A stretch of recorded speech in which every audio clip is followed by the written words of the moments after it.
कई बार हमको परमेश्वर की ओर से प्रेरणा मिलती है कि हम ये कार्य करें, और जब हम उस कार्य को करने के लिए उद्यत होते हैं तो हम देखते हैं परिस्थितियां अनुकूल नहीं हैं, और परिस्थितियों को देखकर कई बार हम उस कार्य को करने से रुक जाते हैं।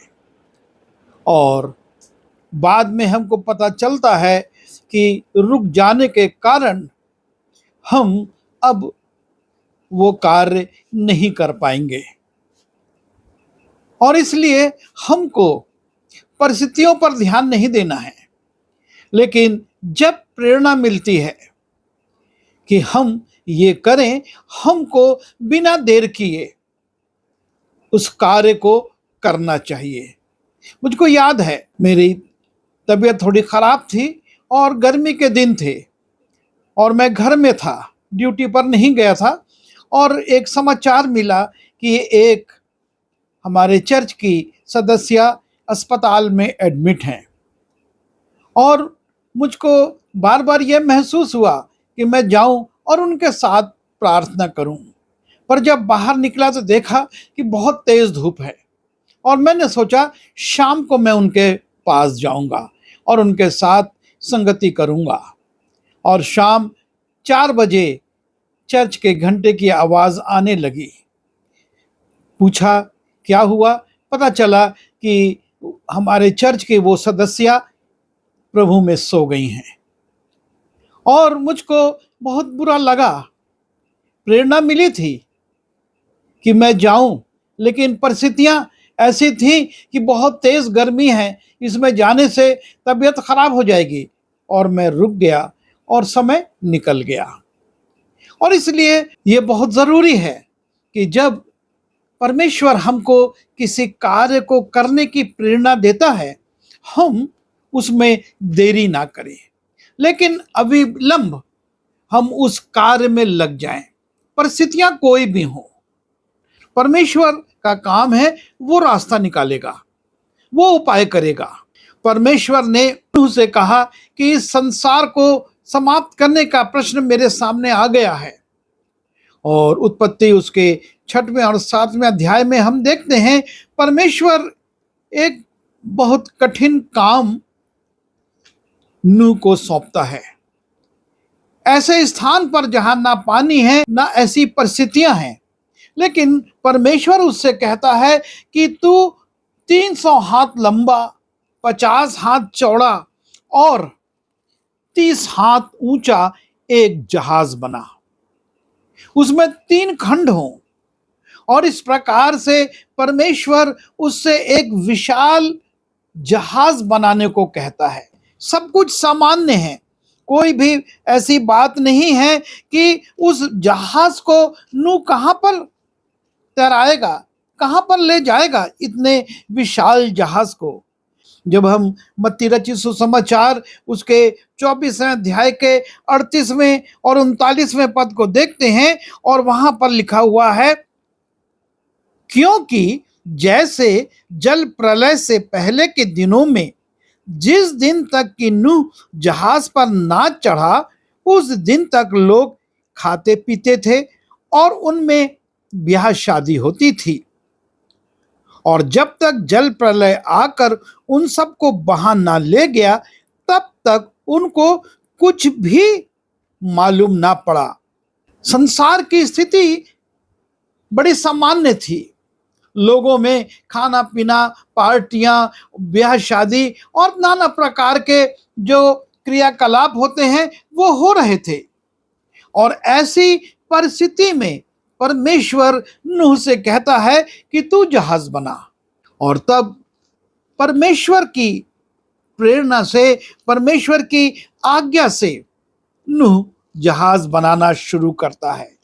और इस विशाल जहाज को बनाने में उसको 1, 2, 3 नहीं, लेकिन लगभग 100 वर्ष लग जाते हैं, और वो इस विशाल जहाज को बनाता है। और तब परमेश्वर उससे कहता है, भांति भांति का भोज्य पदार्थ जो खाया जाता है उनको तू लेकर अपने पास इकट्ठा रखना। सो तेरे और उनके भोजन के लिए होगा। जो पशु तेरे पास आएंगे उनके लिए जहाज में अब तुझको भोजन भी इकट्ठा करके रखना है। और नूह वैसा ही करता है। ना पानी है वहां पर, ना अभी उसके पास पशु आए हैं, लेकिन परमेश्वर उससे कह रहा है और नूह वैसा ही करता है। और तब लिखा है कि नूह की अवस्था 600 वर्ष की थी जब जल प्रलय पृथ्वी पर आया। नूह अपने पुत्रों, पत्नियों और बहुओं समेत जल प्रलय से बचने के लिए जहाज में गया और शुद्ध अशुद्ध दोनों प्रकार के पशुओं में से, पक्षियों और भूमि पर रेंगने वालों में से भी दो दो अर्थात नर और मादा जहाज में नूह के पास आए, जिस प्रकार परमेश्वर ने नूह को आज्ञा दी थी। ऐसी कोई परिस्थिति नहीं थी कि इतना बड़ा जहाज बनाए, बल्कि वो शायद उस समय के लोगों में हंसी का पात्र हो कि ये इतना विशाल जहाज बनाकर क्या जमीन पर चलाएगा। और जब वो उसमें भोज्य वस्तुएं इकट्ठा कर रहा होगा तब भी लोग उस पर हंसते होंगे कि ये पागल हो गया है। अभी पहले जहाज बना रहा था और अब उसमें अब भोजन वस्तु इकट्ठा कर रहा है। लेकिन उसने परिस्थितियों को नहीं देखा, उसने मौसम को नहीं देखा, उसने लोगों की टीका टिप्पणी को नहीं सुना, पर जैसा परमेश्वर ने उसको आज्ञा दी थी, जैसी उसको प्रेरणा मिली थी और उसके अनुसार उसने करा, और उसके कारण उसका परिवार और वो सारे पशु और वो सारे पक्षी और वो सारे रेंगने वाले जंतु जो उसके पास जहाज में आए थे बच गए और शेष संसार के लोग नाश हो गए। नूह नहीं जानता था कि इतना ढेर पानी कहां से आएगा कि मेरा इतना विशाल जहाज उसमें तैरने लगे, पर उसने केवल जो परमेश्वर ने कहा था उसको किया और उसका परिवार बच जाता है। जब हम निर्गमन उसके 14वें अध्याय में जाते हैं और वहां पर हम देखते हैं कि इस्राएली मिस्र से निकलकर आनंद पूर्वक चले जा रहे हैं और लाल समुद्र के किनारे वो अपने डेरों को डाल देते हैं। और जब वहां पर वो हैं, बड़े आनंदित हैं कि हम स्वतंत्र होकर अब कनान देश की ओर जा रहे हैं, तभी वो देखते हैं कि मिस्र की सेना पीछे से चली आ रही है और एक बहुत विपरीत परिस्थिति उनके सामने खड़ी हो गई। सामने समुंदर है, पीछे मिस्र की सेना है, अब वो जाए तो जाए कहां। और ऐसी विपरीत परिस्थिति में वो घबराने लगे कि अब क्या होगा। ये भीड़ जो कि मूसा के साथ बड़े आनंद के साथ निकली थी, अब कह रही है क्या हम तुझसे मिस्र में यही बात ना कहते रहे कि हमें रहने दे कि हम मिस्रियों की सेवा करें।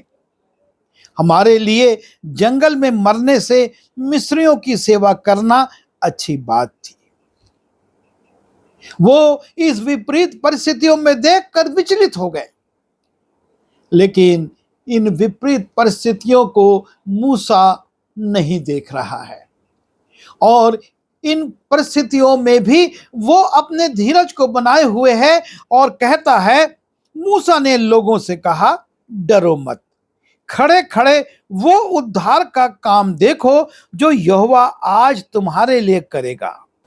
मूसा को नहीं मालूम है कि परमेश्वर किस रीति से इस विपरीत परिस्थिति में इस्राएलियों को बचाएगा, उनकी रक्षा करेगा।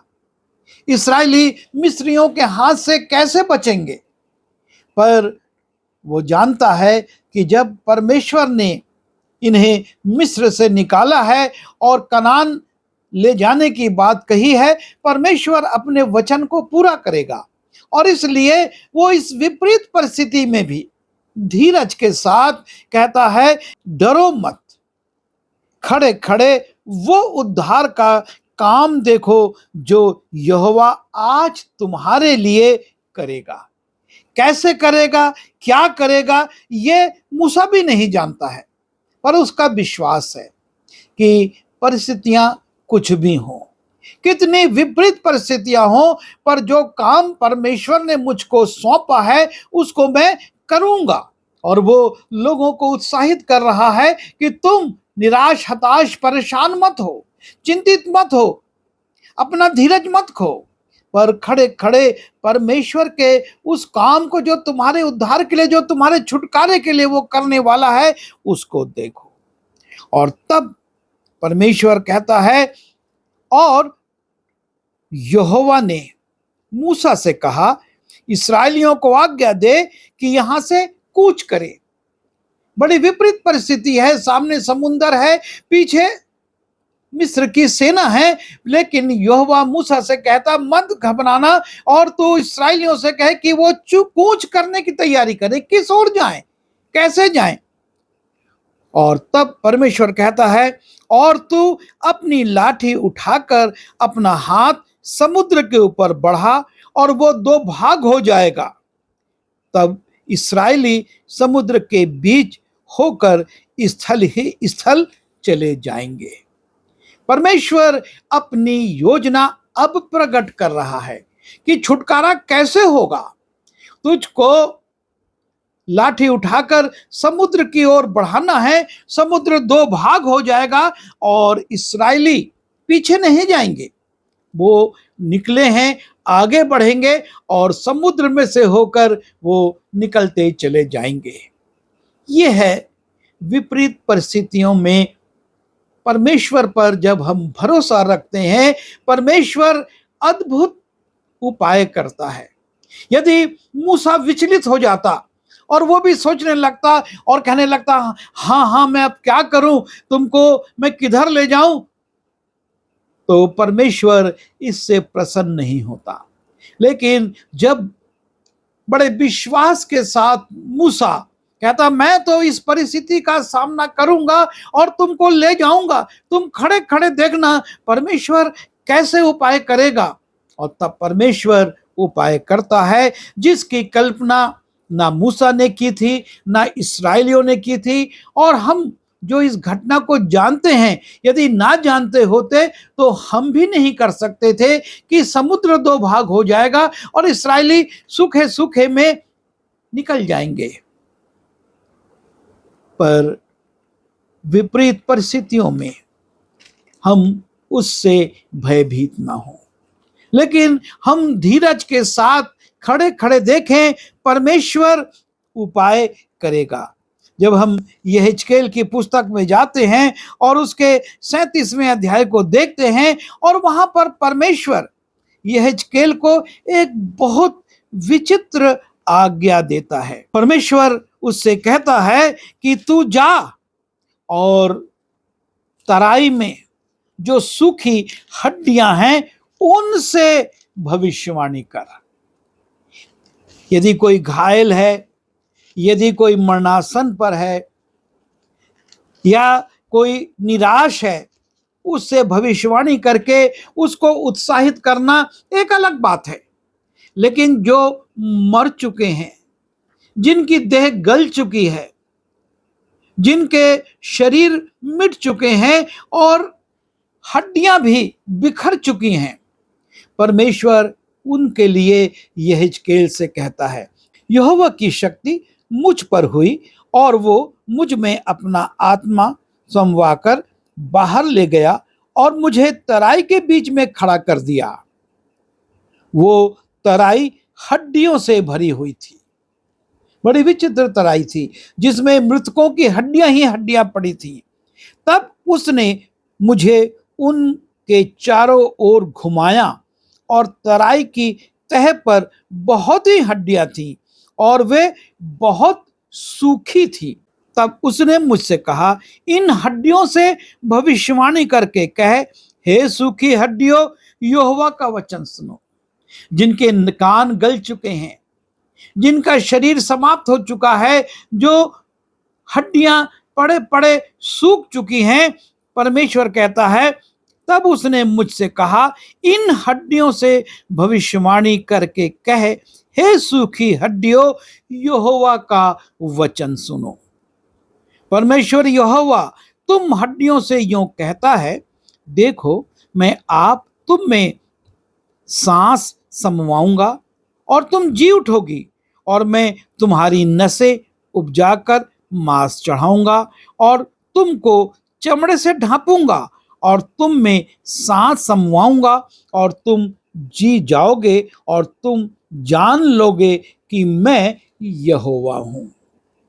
बड़ी अजीब परिस्थिति है। एक सेना है जो कि युद्ध में मारी जा चुकी है, तराई में उनकी लाशें सड़ गल चुकी हैं, हड्डियां अलग अलग बिखर गई हैं, लेकिन परमेश्वर कहता है कि इन सूखी हड्डियों से भविष्यवाणी कर।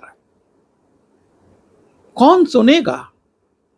लेकिन परमेश्वर कह रहा है और यहेजकेल उनसे भविष्यवाणी करता है, क्योंकि परमेश्वर ने कहा है, इस आज्ञा के अनुसार मैं भविष्यवाणी करने लगा। यह है आज्ञाकारिता। परिस्थिति बिल्कुल विपरीत है। ऐसा नहीं लगता कि इसमें कुछ अनुकूल हो सकता है। ये तो सूखी बिखरी हुई हड्डियां हैं, लेकिन परमेश्वर ने कहा और यहेजकेल कहता है, इस आज्ञा के अनुसार मैं भविष्यवाणी करने लगा, और मैं भविष्यवाणी कर ही रहा था कि एक आहट आई और भूंडोल हुआ, और वो हड्डियां इकट्ठी होकर हड्डी से हड्डी जुड़ गई, और मैं देखता रहा कि उनमें नसें उत्पन्न हुई और मांस चढ़ा और वे ऊपर चमड़े से ढक गई, परंतु उनमें सांस कुछ न थी।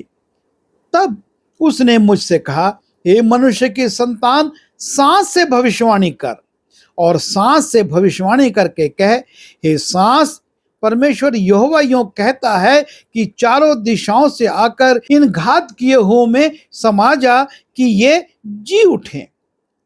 उसकी इस आज्ञा के अनुसार मैंने भविष्यवाणी की, तब सांस उनमें समा गई और वे जीकर अपने अपने पांव के बल खड़े हो गए और एक बहुत बड़ी सेना हो गई।